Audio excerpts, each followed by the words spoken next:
Most of us have gotten big bills for medical care at some point in time, but one area woman got one that tops it all. How about one in the area of $50,000 for a medevac flight from Williamsburg to Richmond?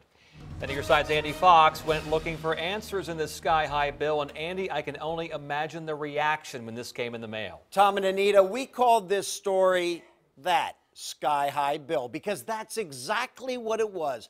And on March 1st, Virginia law changes to do something about that. I came home, I saw my wife, Mary Beth, she was slumped over. That was Thursday, August 9th. Ralph Haynes calls 911. Medics take Mary Beth here to Riverside Doctors Hospital, Williamsburg. Ralph says she had a blood clot on her lung. Then, Friday morning, I realized that they're calling a medevac helicopter. There was no discussion, no consultation, no cheaper ground transportation alternative.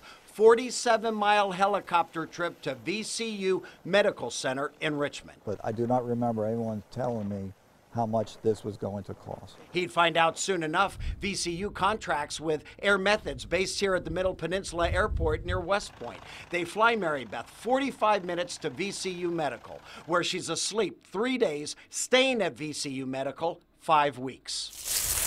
After they got home, it didn't take long for Air Methods to repeatedly call. Cutthroat, I guess I would say. They really want their money. How much money for that 47-mile flight up Interstate 64 to Richmond? Almost $54,000. What is so urgent about a helicopter? Ralph wonders how is he going to pay, and Air Methods keeps calling to get their money. And I told her, I said, you know, at this point, I'm considering this harassment. In the end, thanks to Ralph's employer's insurance, Air Methods gets paid. We came here to Riverside's corporate headquarters in Newport News to do an on-camera interview, but that was canceled. We wanted to know from Riverside why they chose to fly in a helicopter. Spokesperson Peter Glagola would only say we call air transportation only when the patient is in an emergency situation and time is of the essence. Glagola also confirms ground transportation would only have been around $1,700. And in hindsight, Ralph doesn't think the helicopter ride was worth it, and more importantly, wasn't necessary. I would ask the doctor, okay, for an hour ride, could she be stable enough? What do you think could happen within that hour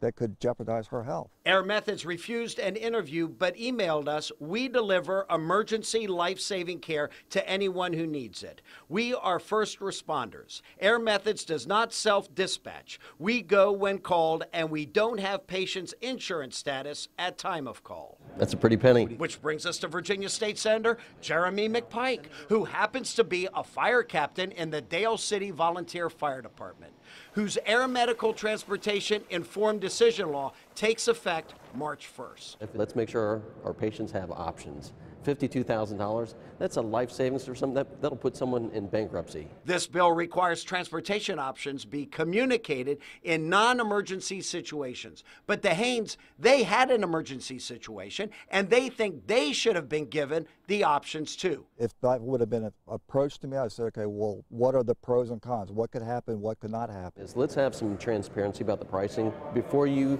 literally get on the ride, you're taken for a ride when it comes to the pricing, and that's not right. Senator McPike's bill takes effect on March 1st. Hospitals must establish protocols, letting patients and families know the transportation costs. The Haynes came to us because they want you to know to ask questions, to know your options, and how much transportation costs. The sky-high bill. I'm Andy Fox, 10 on your side.